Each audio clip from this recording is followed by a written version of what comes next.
Well, good evening, everyone. Again, thank you very much for attending this webinar. I'm pleased to meet you all.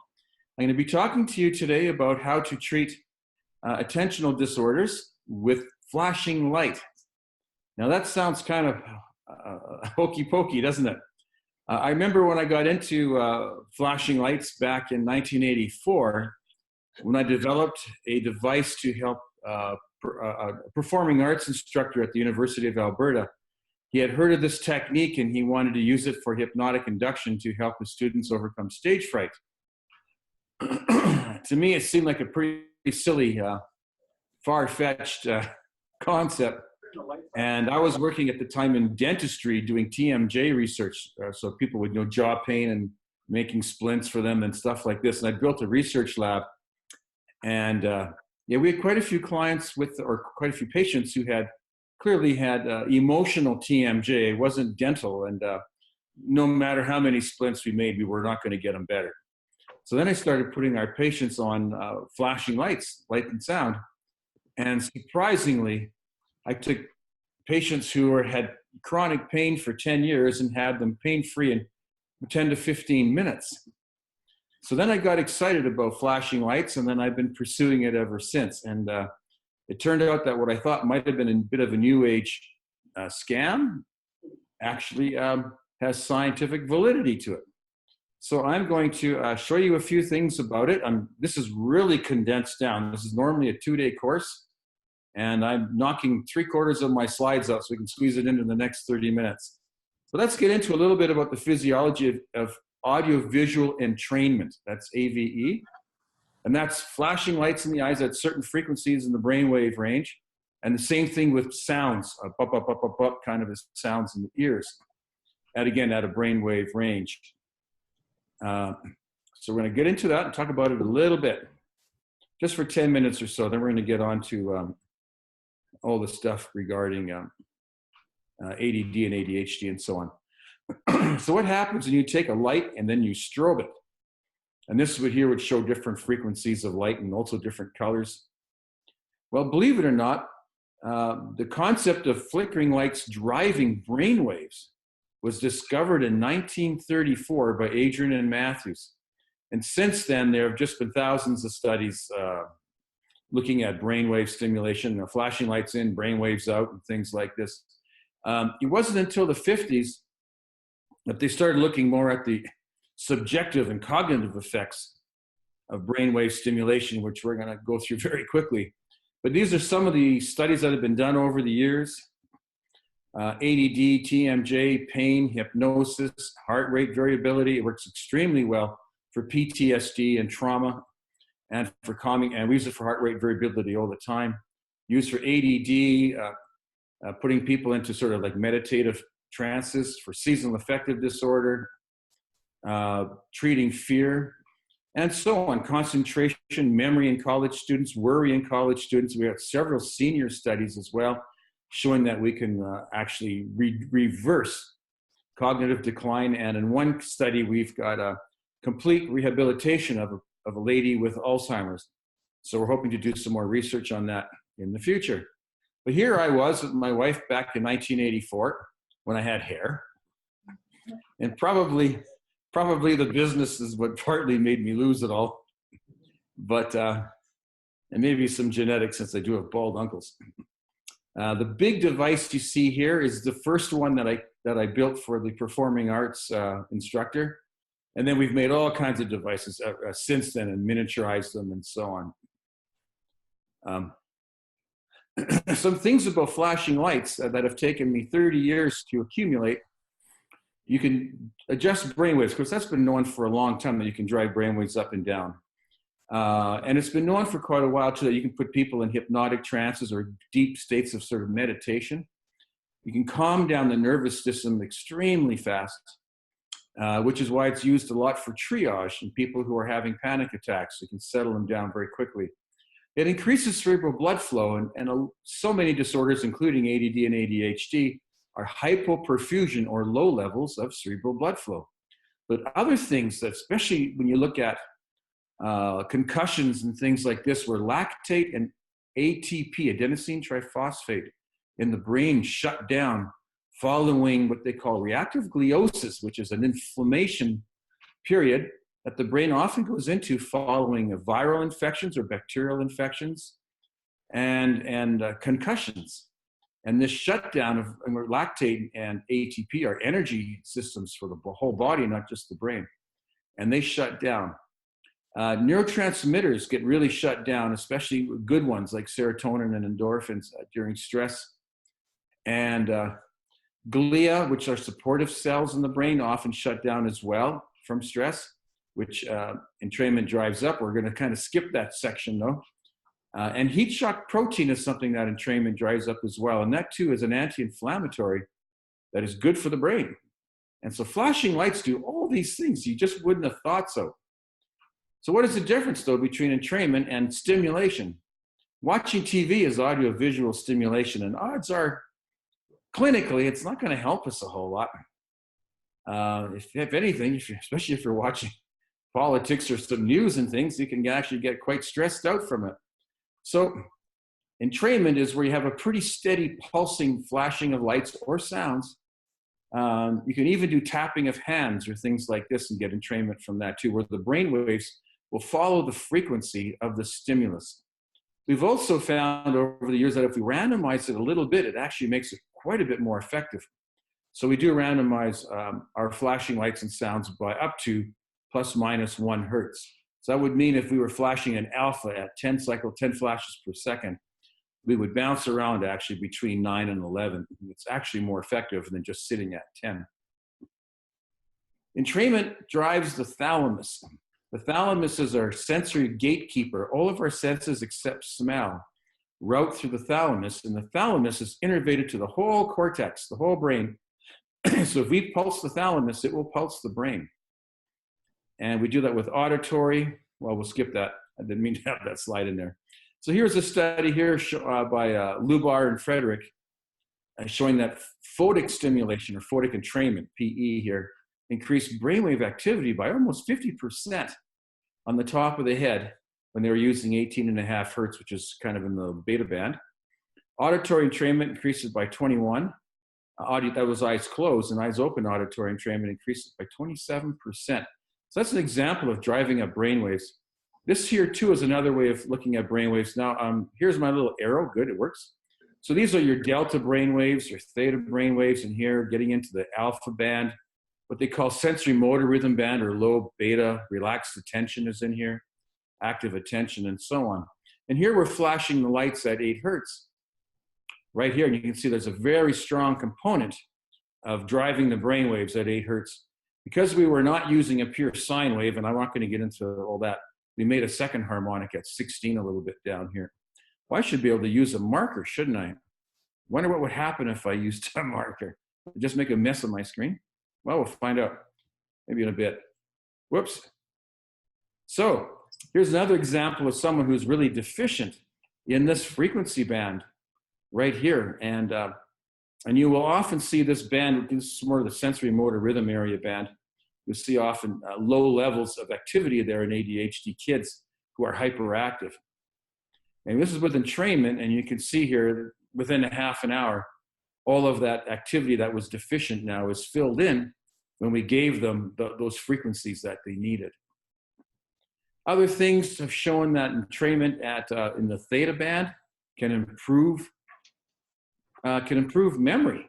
And here they're showing that entrainment in the theta band was driving up frontal theta, and in the process also was helping these people to consolidate memories.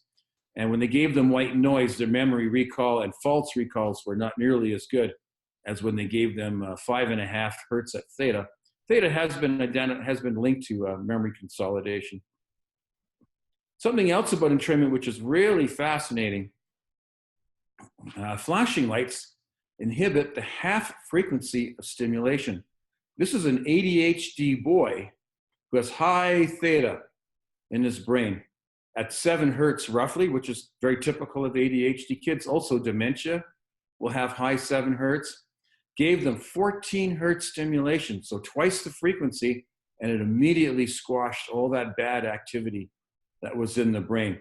So it inhibits the half frequency of stimulation in the 10 to 20 hertz band, so you can inhibit bad theta and bad alpha, or bad alpha. I don't like the word bad, but certainly alpha and theta that are way too high and excessive and need to be taken down. And it does it very quickly, as you saw. It squashed it down all in a couple of minutes. It's very quick. We use field stimulation, and you can see here these glasses. We do the left fields at one frequency and the right fields at another for some of our stuff, especially for things like ADD and cognitive decline and depression. And if you have two fields and one frequency, so two right ones, like A, like see letter A on two right sides, flashing at one frequency, they will go to the other side of the brain. So in this case, stimulation on the right hand, fields of both eyes, goes to the left side of the brain, and stimulation on the left side go to the right hand side of the brain. And the reason why the eyes have fields is because, like our right arm, for instance, is tied to the left brain. Our left leg is tied to the right brain. But with eyes, the right eye does not go to the left brain, and the left eye does not go to the right brain. It's the right fields.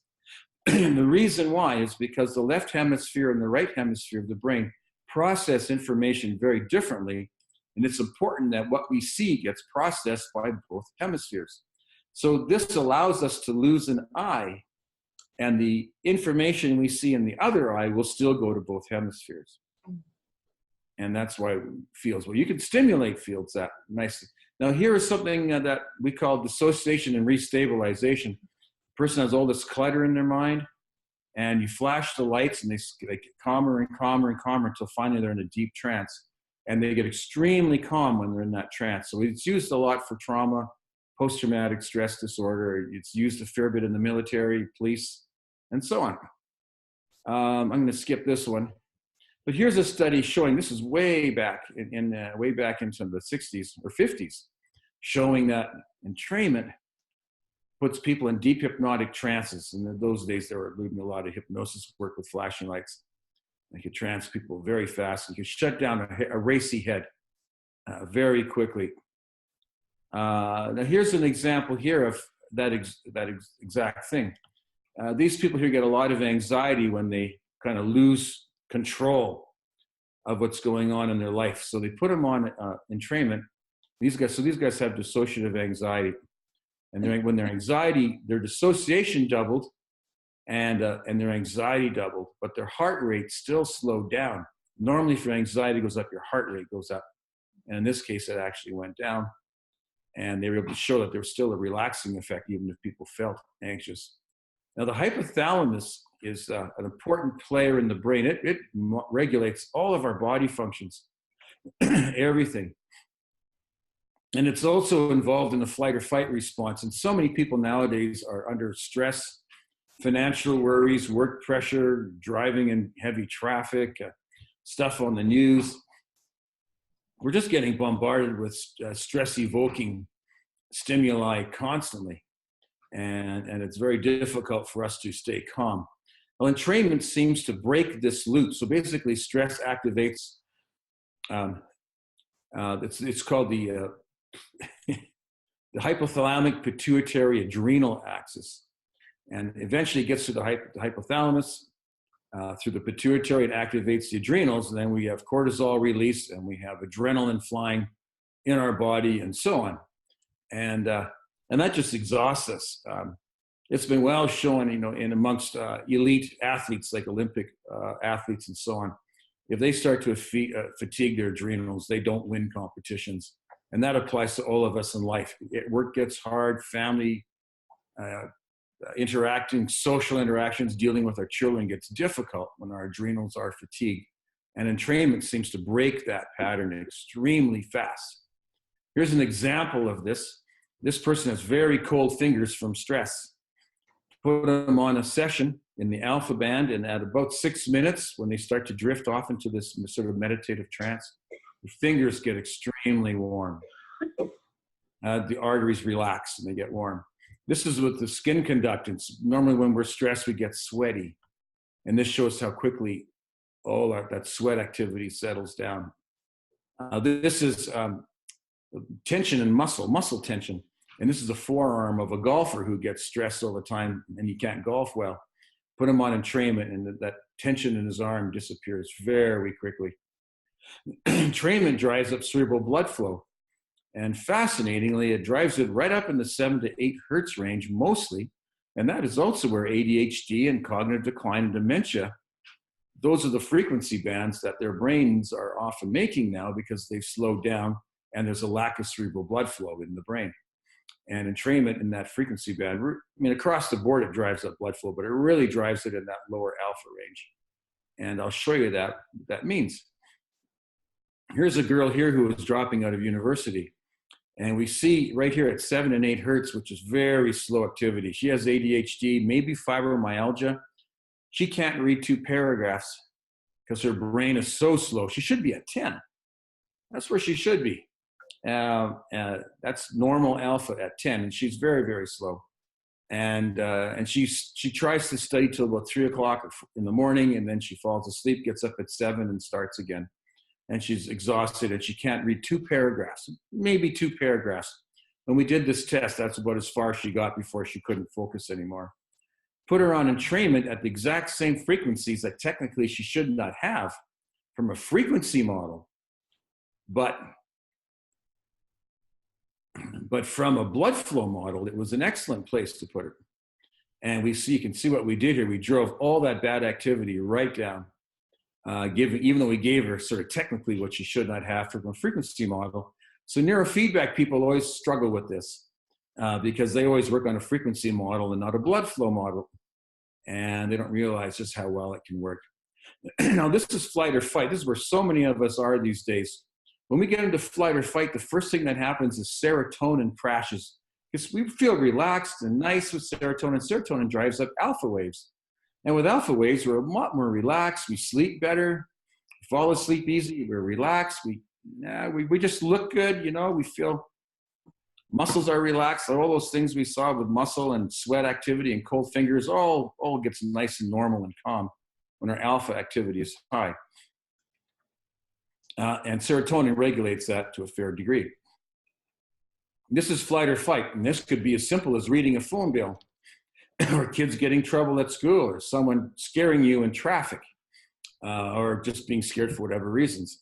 Serotonin crashes in about 2 seconds because it doesn't want you feeling too relaxed if you have to fight for your life, even if fighting for your life means paying a phone bill,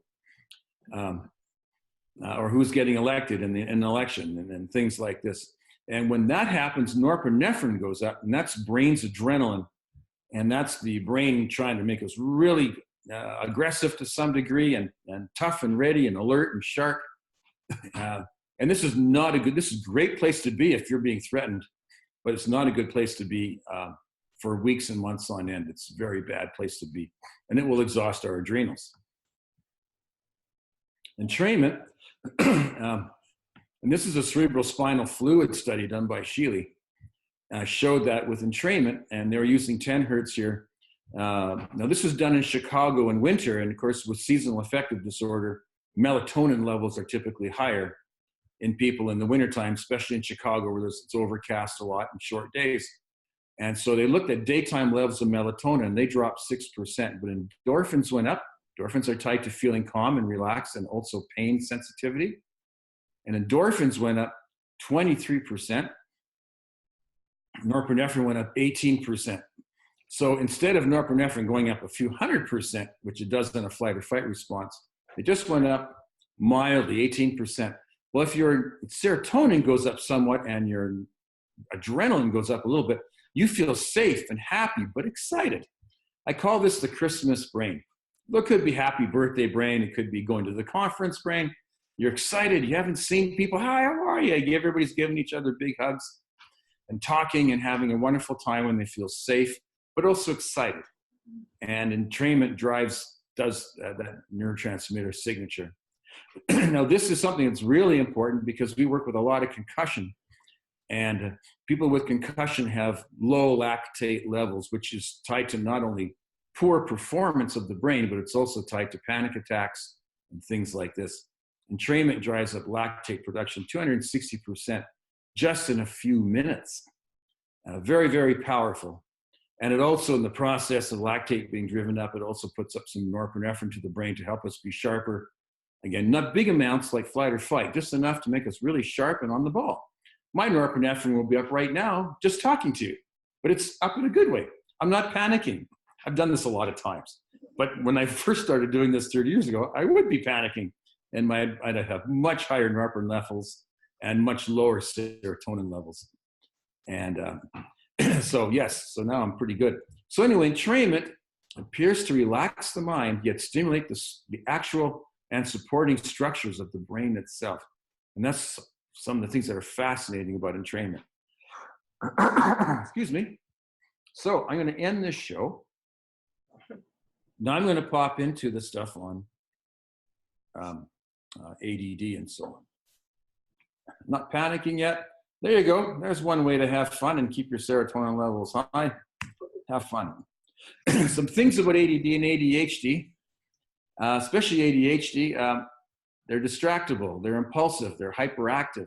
If kids just have ADD because they're not hyperactive, they're just quiet because they're all tranced out all the time.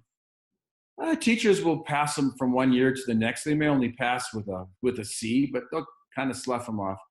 But if they're hyperactive, they get attention because they're getting into stuff and they're annoying people. And then suddenly they're getting all this attention. And drug companies, of course, are really trying to benefit on this and capitalize on it. Just put them on drugs. And of course, you've probably all been bombarded with that.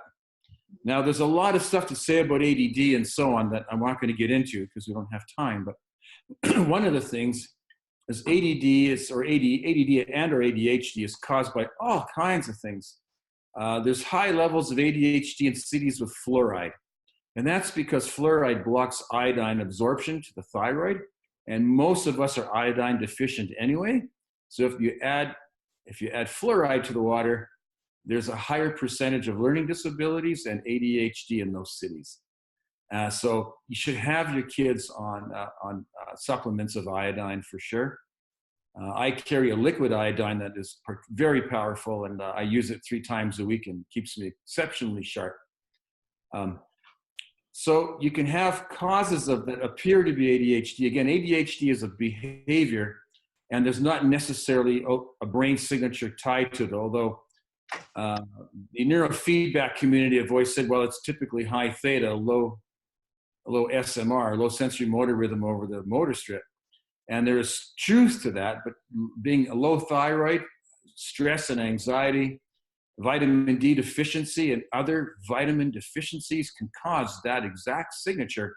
It's not the brain. The brain is just reflecting what's going wrong in the body. And so we should not just jump out there and treat the brain first off. We should be treating our diet and our lifestyle. What kind of stress do we have? What's our diet like? Are we eating junk food as well and just not getting good nutrition? Another thing here, this was a study here done by Boris and Mendel, showing that kids who had hay fever, when they fed them lentil soup, this is a double-blind study, and they had lentil soup with food additives or food colors, and every day the parents filled out a hyperactive index. And they found a very strong correlation with hyperactive responses to food colors and food additives and so on if the children showed hay fever in the spring. So and that would imply probably there's an inflammatory process going on in the brain that makes it quite sensitive to foods. If your child does have, say, allergies and things like this, and they're probably best to really eat as organic as you can and stay away from basic grocery store stuff unless it's organic, because you're going to be ingesting pesticides and herbicides and things like this, which could add inflammation to the brain. If they didn't have allergies, only 21% responded with a hyperactive response. But allergic kids, 4 out of 5 had that response. Other issues like leaky gut syndrome cause all kinds of issues with ADD and ADHD type symptoms and even autistic symptoms. And I would say one of the big failings of medicine with the development of antibiotics is it didn't cross their minds that they should also be prescribing probiotics at the same time you get antibiotics, because otherwise often the wrong bacteria gets into the intestinal tract And yeah, it causes a mess. It causes the immune system to go crazy, but also certain probiotics such as bifidium bacteria, acidophilus, and things like this stimulate the vagus nerve, which increases brainwave alpha. It increases serotonin and alpha waves in the brain, which calms kids down. So if ever you have to yourself or your children go on antibiotics, make sure you get on probiotics at the same time to help stop any wrong bacteria getting into your gut. Will cause problems. And you only have to take the probiotics for a couple of weeks after you've quit your antibiotics, and then you should have a good established base. But make sure you're doing it. So stress, side effects of stress, 3 main characteristics. Guess what they are? Distractibility, impulsiveness, and hyperactivity. And man, do I see these behaviors in doctoral students. Doctoral students are tapping their feet, they're distracted, they can't focus on their work because they're getting all stressed out trying to get their doctorate. How many people, I'm not sure how many people have PhDs or master's degrees in this group right now, but those of you who do can attest to getting ADHD-ish as you're trying to get your degree. Same thing happens with big mortgages and financial worries, all these things, job pressure, marital distress, all these things can make a person ADD or ADHD-ish. Doesn't necessarily mean they actually truly are. But that's why you have to look at all the lifestyle factors that play into ADD and ADHD, as well as nutrition and so on, because it's a side effect of, so many other things. Here's a great little study here that was done by the Lubars, Joel and Judith Lubar, who were the founding researchers who discovered the sort of signature, though I don't like that word really, of ADHD, which was high theta activity and low SMR activity. But here what they showed, they have this child on neurofeedback, and they're trying to teach this child to suppress theta. And then the theta started going up and up and up and up there. You can see where the green arrow is on the left-hand side, on the yellow line. Well, when they see theta starting to go up, they typically have learned to assume that there's something going on in the family and the child is in distress. So they have a family meeting, they talk to the parents and the child. What they discovered is that there was a family conflict that was emerging and it was stressing out the child. And once they resolved the family conflict, all that bad theta activity went right down. Of course, some of that could just be tied to kids not sleeping well. You also see high ADHD kids around airports, subways, train stations, and so on. So people who are doing poorer socioeconomically basically will have higher levels of ADHD just because children are waking up a lot or partially waking up in the night from noises in apartments and trains, planes, and so on. And that's been well established. So you have to look at those types of factors. Here's another example, too, of a child whose theta started going up when his mother started drinking alcohol again, and those factors that was distressing a child, and so on. And when they resolved the mom's drinking, then the theta went back down again.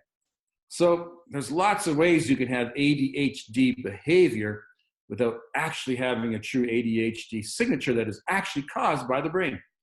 And so you should always be looking at, again, nutrition and lifestyle issues before we look at neurofeedback or other things. Now, the beauty of audiovisual entrainment is so powerfully relaxing, and it increases cerebral blood flow, that even if it is a lifestyle nutritional issue, it can still help the brain get on board fairly well. But don't use it as a way of ignoring or neglecting lifestyle and nutritional issues. They still need to be addressed. Now, here's a SPECT scan by Daniel Amen showing, this is the bottom of the brain here. So we're looking upwards and from bottom up. And we see the right frontal lobe here and the left frontal lobe. And we see these holes in the brain. These aren't real holes in the brain. They're metabolic holes. So there's low cerebral blood flow, low metabolism of glucose and oxygen in these spots. And frontal lobes, of course, aside from playing roles of attention, they also play giant roles in inhibition. And this is partly where the impulsiveness happens, when these are shut down. Now, true ADHD signature on passive tasks, there's an ischemic effect where these holes get worse. And you can see that here during reading, or an attentional task that's passive. Kids do pretty good if they have ADHD, if they're skydiving or climbing or mountain biking, they do, or playing video games. If they have high levels of stimulation, it does activate the frontal lobes. And as you know, a lot of ADHD kids are darn good gamers, and they're good hockey players, and they're good climbers, and they're good adventure guys in general. Now, this child here was put on Adderall, and you can see how it closed up those metabolic holes. And that's partly how if you have sort of like the true ADHD signature, which I would say this is more so, then yes, then the stimulant drugs can indeed fire up those frontal lobes and calm down that behavior. You can see the same thing on an EEG, and I run EEGs in my office, and so here's a full head EEG. Here's sort of the equivalent.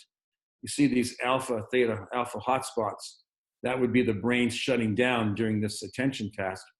And post-entrainment, it cleared the whole thing right up. That's what flashing lights can do. Here's, I'm going to skip this one. I don't think we've got time to get into that. It's going to take a bit. Let's take a look at some studies, though. So here's Carter and Russell were the first group of people to look at using audiovisual stimulation to treat ADHD behaviors. And here they had 14 participants. They gave them 40 entrainment sessions, sorry. But they also recorded the audio track, which is basically a pop, pop, pop, pop, pop, pop, pop, pop, pop kind of a sound. And they recorded that on a cassette tape, because this is 1993. And the kids took the cassette home, and the ones who took the cassette tape home and played that also did better than the ones who just got the audio visual in his lab in Dallas, at his lab at the University of Dallas there, or U of T in Dallas. And you can see when you're looking at IQ went up 10 points on those kids who are using entrainment. And memory went up. Reading on the wide range achievement task went up. And same thing with spelling. So you see these improvements across the boards in kids who use entrainment in their academics. Another study was looking at Burke's behavior by teachers. And we can see again, too, that the students post audiovisual entrainment were far better than those who prior to. And some of the areas that are important is a sense of excessive personal suffering and poor anger control. I mean, in a classroom, if a child does something and then you scold the child and the child feels victimized, they're going to act out with anger because they feel like you're unfair to them.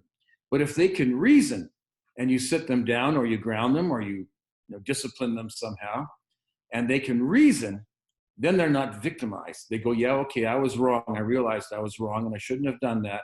I understand. And then they don't have anger issues. So long as you can engage those frontal lobes so a child can reason, they're going to be far less angry. And imagine managing 30 kids in the pink bars versus the kids in the yellow bars. I wouldn't want to be this teacher here. It doesn't sound like a very good day. Now, this is a study done by Micheletti, Larry Micheletti, who was Carter's grad student. And he looked at controls, a stimulant, Ritalin and Adderall group, an entrainment group, and then a combined group on these kids. And he gave them 40 sessions of entrainment. And here he again is looking at IQ, what they call Peabody picture vocabulary test. How well can they remember pictures and things? A math IQ test, reading, and again, the wide range achievement test, and spelling. And you can see the controls really didn't have any change. The Ritalin group had a little bit of improvement. The entrainment group did much better. That's the yellow bars. And then the group that was combined with entrainment and Ritalin in the blue bars did even better again. So you kind of have stimulation on stimulation, and they did better again. Now, using this technique here, We used the session here. Now this session here, I remember we showed that entrainment inhibited the half frequency of stimulation. So we're trying to inhibit a range of theta frequencies. We don't know which actual frequency the child is making. Is it 6.5 or 7 or 7.5 or 8? We don't really know. So when we stimulate with the lights, we're driving up the right-hand side for the left brain, because you want the left brain to be more activated than the right brain. So we're doing 16, 17, 18, well, 17, 18, 19, 20 hertz. And we're doing on the less stimulation for the right brain, we're doing to basically 12, 13, 14, and 15 hertz, or in that range, to bring up the sensory motor rhythm and also cancel the theta on that side. And we take little dips to alpha. Now, this study was published in the Journal of Neurotherapy back in 2000, and the results were particularly impressive. Michael Joyce, who was heading up the study, had built this, had a carpenter build these boxes for him so they could wheel a 10-station system from classroom to classroom. And they had several schools using this, and they were putting the kids on it and calming them down and improving their grades and everything else. In fact, this was his first study. And they looked at, and this is on the TOVA. So the TOVA is a computerized test. It's the world's most boring video game. There is a little square that goes either high or low on your screen, and you push a button when you see it. And sometimes kids make mistakes, or they get impulsive and they click before they should, or they're just dreaming and the little box shows up on the screen and they forget to push the button completely. So it measures all these errors, and then it measures it, and it's been normalized for normal kids, right from people right from I think 5 years of age to about 75. And the 100 is your norm, and below 100 is certainly problematic. So you can see these kids were all problematic, and after 30 sessions of entrainment, they were very, very close to being normal. In fact, even less impulsive here than normal at 109. And so, yeah, the teachers were very happy, and they were treating 10 kids at a time. And the reason why they did this, I'll just go back to that slide again. The reason why they did this is Michael Joyce was using neurofeedback in 2 schools in Minnesota, and the school system was going to cut the neurofeedback program because they said it just was not cost effective. It was way too expensive for the results they were getting. So he talked them into funding him to buy a multiple system from us. And now they were treating 10 kids at a time. And not only were they treating 10 kids at a time, but their actual improvements exceeded that of neurofeedback, of 6 leading neurofeedback studies. I don't know if I've got that in here or not. I'll see if I hid that slide or not. This is looking at grade improvement. Of course, it was a 2-month study, and these kids in the controls, their reading improved by 2 months. But the kids in the ADHD group improved significantly more, from grade 2.9 to grade 3.5. Oh, here we go. Here's the study here. So when you look at TOVA gains per session by famous authors, Rossiter, Kaiser, and Othmer, John Anderson with New Vision School, the Thompsons, who've been doing special needs kids forever, Rossiter, Levac, David Kaiser, and this was Michael Joyce's study here. And again, there's a big cerebral blood flow connection to this. There's other things that go on in the brain, stimulation of glia, lactate, ATP, and so on, which neurofeedback probably isn't doing. And as a result, not only did they have better gains than neurofeedback, but they were doing 10 times more kids. So it became quite a popular thing in the state of Minnesota. Here's a second study they did from 7 schools. And we can see here that the norm is 10. And look at anxiety, depression, hyperactivity, and inattention over roughly 30-some sessions. We can see here that the kids had major improvements across the board. And there are 204 kids in this study. And when you look at reading, especially in the grade 7 level, but across the board, grade 7's improved by an entire year in reading during the 2-month study. And so quite impressive outcomes for these struggling kids. And well, there you go. I was trying to make it pretty quick. If you want to look a little bit, some things about academics, I can do that too. How are we doing for time? We're at a little past 7:30, so we could. A few more minutes, or should I stop now? probably a good time to go to question and answer. Okay, we can do that. I'll maybe show you one study here. This is interesting because a lot of kids worry a lot. Well, I'll show you a couple of things. This is a study looking at control groups versus an entrainment group that Tom Budzinski had done in Seattle, showing that the entrainment kids improved by 0.7 of a grade point average, while the controls actually went down between fall and spring. 1 GPA difference. That's memory and concentration. Now, this one is interesting because worry is a problem with students, and when students worry, their academic performance actually gets worse because of the stress of worry. So this was a study done here in Texas. Waiting list controls, they had an expressive writing group that had to write about their worries. They had one that got worry exposure. So they were exposed to worries to try to desensitize them. Then there was an entrainment group. And you can see that the entrainment group outperformed all these other techniques and in terms of reducing their worry. But because it's so easy to use, the adherence was very high. College students did not like writing or having worry exposures or expressive writing about their worries. They just didn't like it.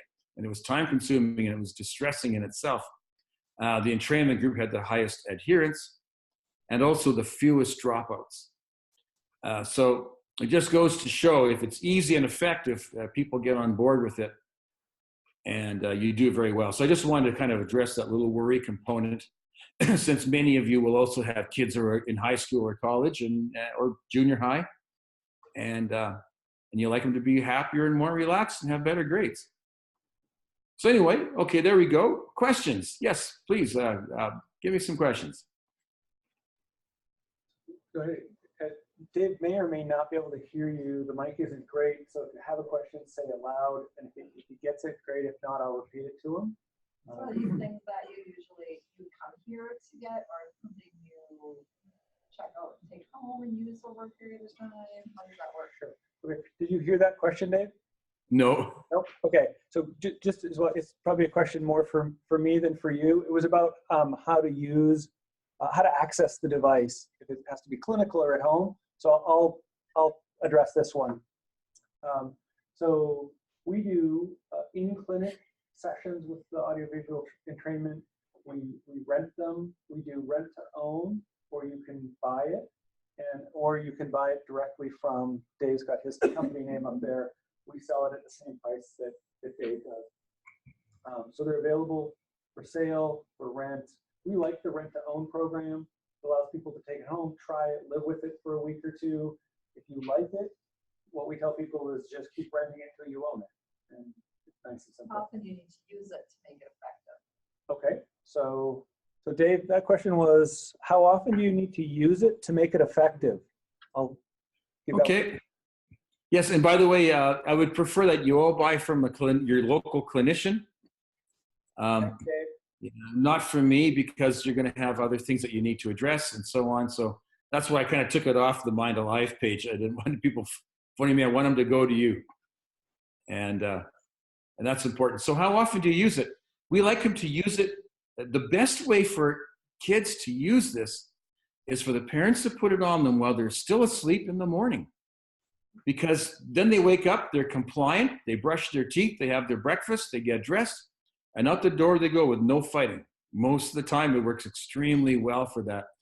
And then when they don't fight, of course, they don't go into flight or fight and all the other stuff that accompanies them having a bad day. They have a good day right from the start, and you can put it on while they're still sleeping, and it still works just fine. And we've done that with autistic kids too, put it on while they're sleeping. With autistic kids, though, we also typically will not put the headphones on, but we'll use computer speakers, one on each side. And the parents will put their child to bed at 10 o'clock at night or 9 o'clock at night, and an hour later, they'll put the entrainment on them. Kids don't even know it. And we've seen some remarkable improvements also with autism, not just ADHD and ADD kids. But that's the best time. You can also put it on, in the afternoon if they're stressed for some reason, or at nighttime as well, if they're not falling asleep well. And I'll add in a little bit to that to say, so there's different types of protocols. And so those are somewhat time of day specific. Like you wouldn't want to necessarily do a sleep protocol during the day. And there's, of course, constraints to this. These are general things. So time of day, so every day would be great. But if all you can get is, once a week, fantastic. But, every day would be great. It would be fantastic to do a brain brightener in the morning, a sleep protocol at night would be even better. And I like to think of it as more in a model of nutrition than therapy, and kind of think, how often do you want to eat well? Like one good meal a week and the rest crappy? Or, eat well as many meals a week as you can. And that's the way I think about things like ABE. It's a nutraceutical more than an intervention. A braintraceutical. There you go. I like it. Yeah. Or a neuroceutical. There you go. A neuroceutical. Good. I like that. I can keep that word. Go ahead. The facial expression recognition on a little screen. Sorry if I missed this. I came in late. But what kind of studies have been done on long-term, 1, 3, 5, 10 years after, if anything has been done, either to look at brain electrical activity or to look at psychosocial impact? Did you catch Well, that? Did you want to answer this or want me to? No, I want you to. I just wanted to make sure you heard the question. Yeah, long-term effects and a psychosocial impact. Or whatever, behavioral. Like I'm curious, is the entrainment, are those effects, how long do those effects leave an imprint on the nervous system? Well, initially there are a couple of days generally, but after 30 to 40 sessions, they hold. And kids will typically then after a couple of months or so, they'll use them for, because everybody needs, believe me, everybody in our life, we need to de-stress once in a while. We all have issues where we get stressed out, or we didn't sleep well, we feel a mess. I still use entrainment occasionally today. I used to use it a lot more when I was younger, just for bad days. But anyway, yes, it does seem to have a very good holding pattern. We haven't done long-term studies. Tom Budzinski did the longest one where he looked at the grade point average 4 months later and found that they did 1 GPA better than the controls. 4 months of no entrainment, showing indeed that it was holding 4 months later. The study that was done on the Alzheimer's patient, which I guess kind of maybe could kind of fit into this slot a little bit, showed that a year later she was still improving. And we also have a senior study that was done by Chris Palmquist looking at EEG and also short-term and immediate memory, and found that they were still improving, even though they had quit using it. It seems to activate the brain in such a way that the brain continues to develop and grow and improve on its own. And so she showed 6 months later with seniors that it was still improving. So yeah, I think it's good. Socially, psychosocially, I mean, anybody who has a better running brain has more friends, they have better relationships, and they make more money. Yeah. I have only an anecdotal. I don't have any research, but I've been a classroom teacher for many years and have used ABE from the Chance to Grow New Visions training many, many years ago. And I have a 28-year-old son who I believe got through middle school and high school with the help of ABE. And he's now in law school and called me this week and asked me to mail him one because he suddenly realized he needs to get a little boost. I think his Absolutely sister remembered what it was like. And so he wrote and said, and some friends said that you were going to be doing this session, so I was curious. Are there schools that you're aware of now, elementary schools, who are continuing? I'm not sure, unfortunately, like say Michael Joyce was the major push behind Wisconsin and Minnesota getting these. They had him up to 70 schools at one point, but then he retired. Yeah. And I think unfortunately, there are probably, I know there's still a few teachers and counselors still using them, but not like there was, unfortunately, not like there was, no, which is a real shame. Yeah, thank you for your comments. And there was certainly a chance to grow. That was the major push, behind using our equipment. And Michael Joyce was, John Anderson as well, but Michael Joyce was the major proponent of entrainment, and he just put thousands of kids through the program and did really well. On another little note, my daughter wasn't ADHD herself, but she had trouble falling asleep at night, and she would get too worked up during the day and stuff about things. She was kind of sensitive. So I put her to sleep ever since she was about 5 years old. I put her to sleep on entrainment most of the time. And by the time she was in university, she's a speech pathologist now. But in university, her marks were so high in her getting her degree, her master's in speech pathology, that the professor had to get special permission from the dean to give her those grades, because otherwise it would have looked like collusion. That's how well she did. And she could attest to how well entrainment got her through all those tough days, or the inability to sleep. You don't sleep well, you're not going to perform. And so many kids don't sleep well for all kinds of reasons. Everything from playing on their games, you know, to tablets, to stress, to all kinds of stuff, to nutrition. Again, if you're deficient in vitamin D, you don't sleep well, and so on. But anyway, yes, thank you for your comments. If there's more questions for Dave, I'm happy to kind of keep going. The other thing I'll just say that we have on the agenda, if we get to it, but we don't have to, is to do some small group discussion here amongst ourselves. But I don't want to take away your opportunity to hear from Dave. So I know we've got one question there, and if there's more, we'll keep going. Go ahead. So there's a lot of research with neurobiofeedback and drug and alcoholism recovery. Is there any research with the ABE and drug and alcoholism recovery? You know, unfortunately not. I've been wanting to get an addiction study done. There's a Saybrook student right now who's considering that as his dissertation, because all kinds of people with substance abuse have used entrainment to treat it. The best we've got was Ed Pygot's study. He did a study with Dennis Marakis and Greg Alter, showing that it was effective as a drug treatment program. But it was still not a large study. It was a pilot study.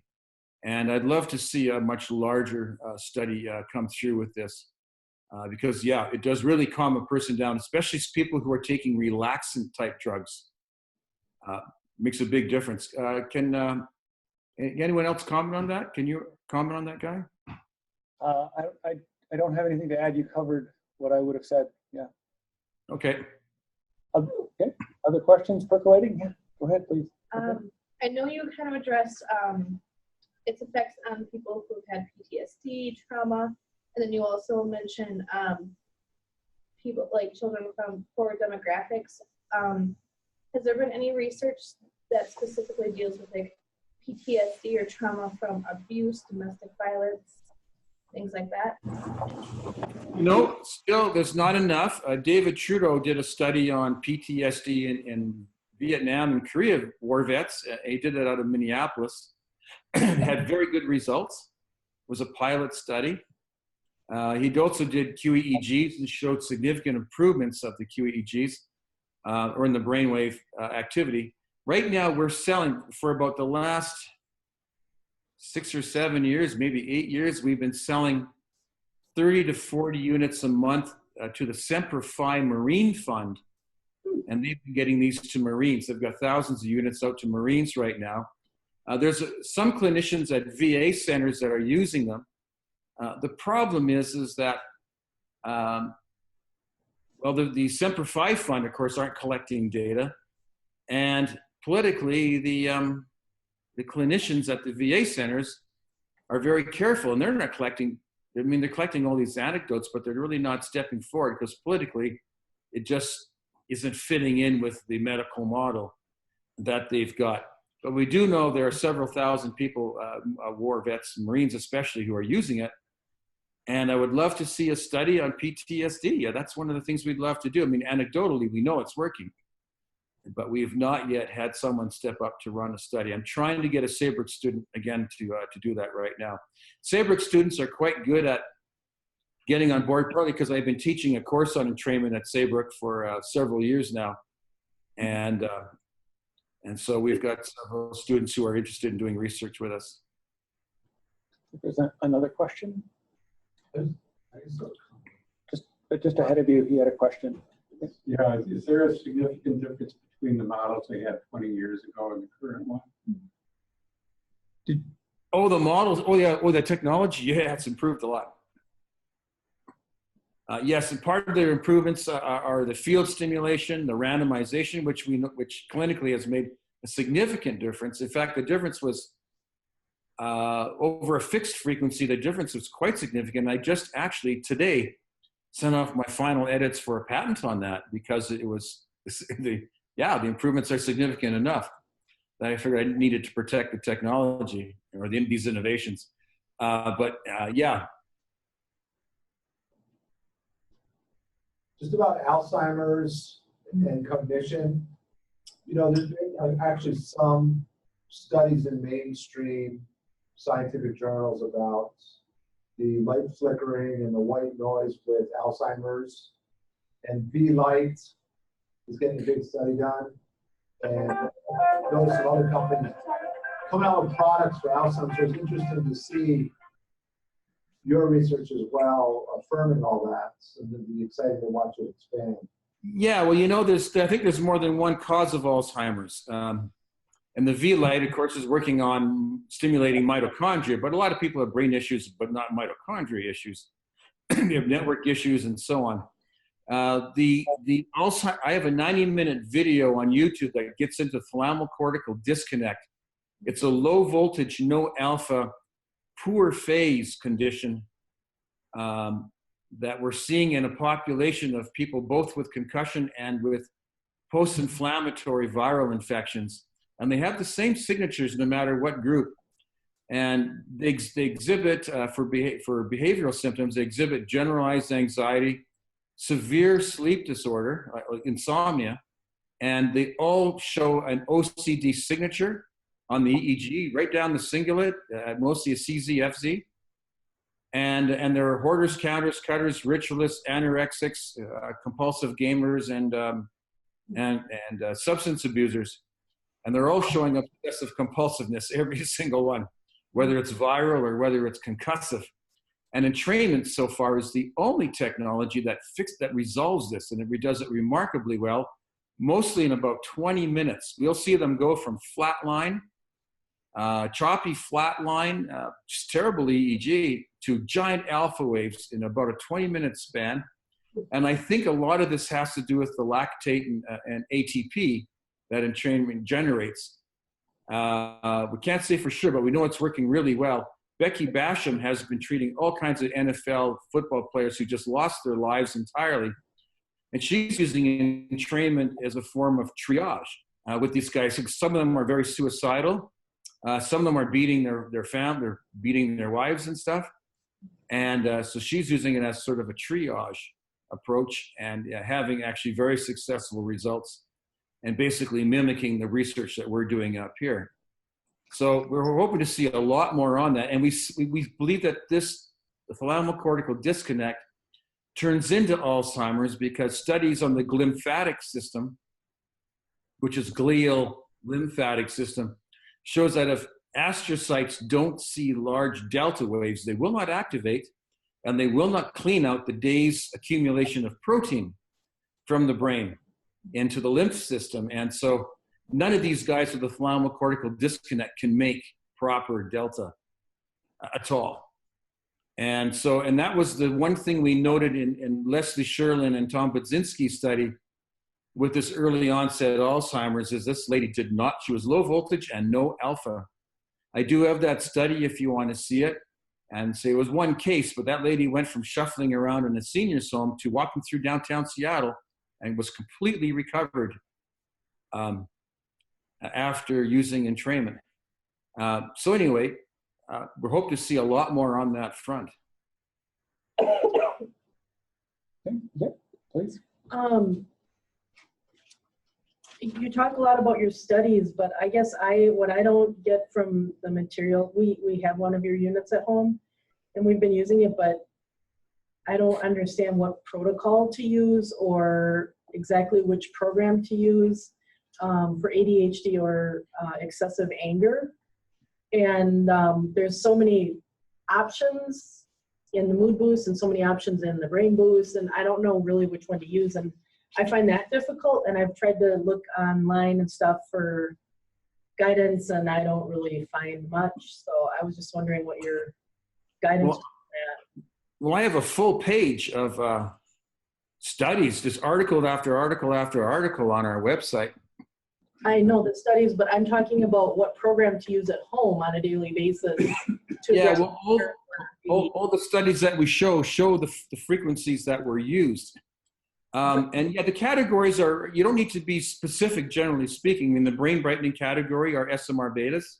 They're used for people typically with slow brain waves like ADHD, seniors with cognitive decline, and also concussions.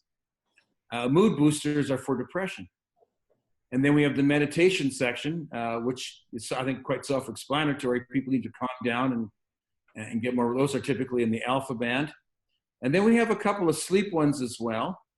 And so I think it's fairly laid out. To me, I thought it was, but I can certainly help you with that if you like. My other question was the glasses that we got with our unit, it only gives the white light, and I was just wondering what the difference is between that and the, I think, older ones that use the colored lights. You know, I'm all for color. They work significantly better than white does. I would not use color. I mean, sorry, I wouldn't use white. All our research was done with white, but I just know that white works extremely well. You just order the glasses that are colored, or how do you know which one you're going to get? Or Sure. So just so do you have the glasses that you can see through, the view-through glasses? Okay. they look like those, These but ones, it's just they white just do light. the white light, sure. And yes, you can order what we have here, the multi-light sets through Mind Alive, and then you can manually change the color to your selection. And there's, Dave supplies some information on why you might choose a particular color. There's some suggestions. So those are readily available. I thought I'd also just show here under the research tab, this is where all the good stuff is. Research tab, then research articles by Dave Siever.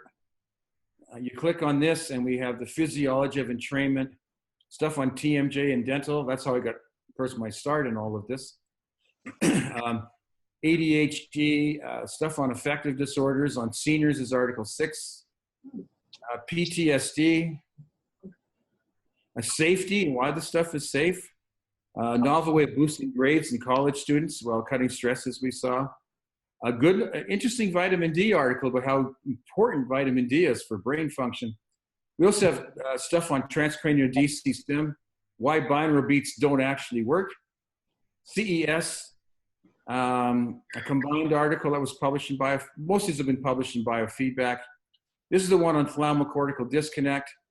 This is the Alzheimer's case, insomnia and sleep disorders, which I'm expanding on right now. Then we have some other ones too. I show QEGs of head injuries from heading in soccer, heart rate variability, and some stuff on EEG and so on. Dave, do you have the... There's a lot of stuff there. Do you have the expanded protocol explanation? The PDF that kind of gives the longer explanation that's more geared towards clinicians. Is that up on your site?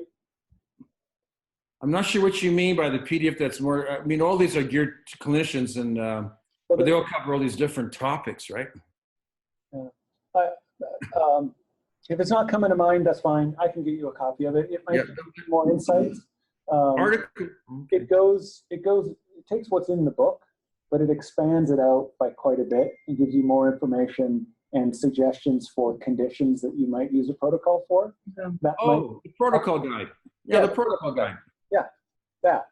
Yeah, we have a protocol guide, and also we have a questionnaire you can fill out, and it suggests which category you might want to use. Sure, that's helpful as well. But can you go to the page with the protocol guide on it, on the site there? I don't think it might be here. Let's see now. Yeah, this is a new. I don't get on this new website very often. Again, it might be easier for me to just email it to you, so we can send that up. Yeah, here we'll have a few things here. One we'll have is should be here. So There's the multicolored. Here's a quick start guide here, which is a PDF. Oh no, this isn't a but it showed you can fill it out anyway. It's a psychometric. Suggest the category you might want to use.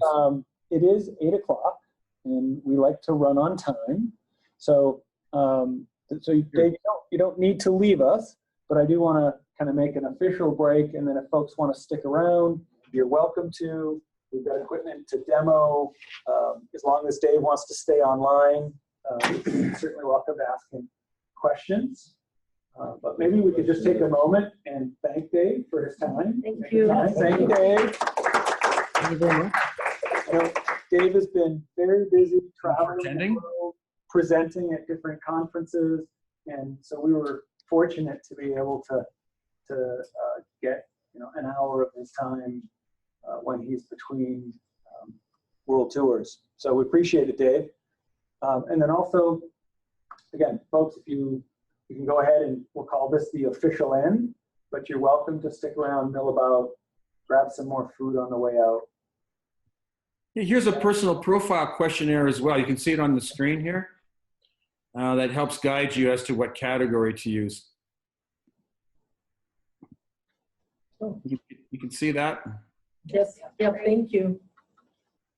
Okay. That's on the website? Yes. Yes. On the website. I can tell you where. Let me just go back to that.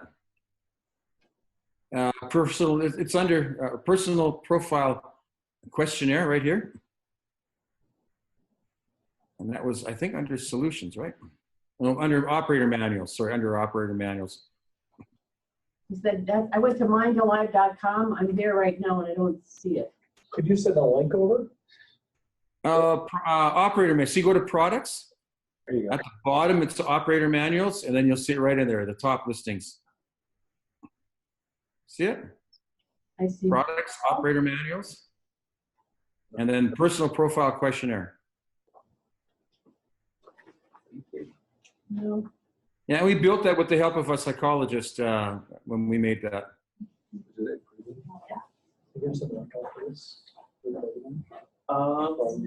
I probably can.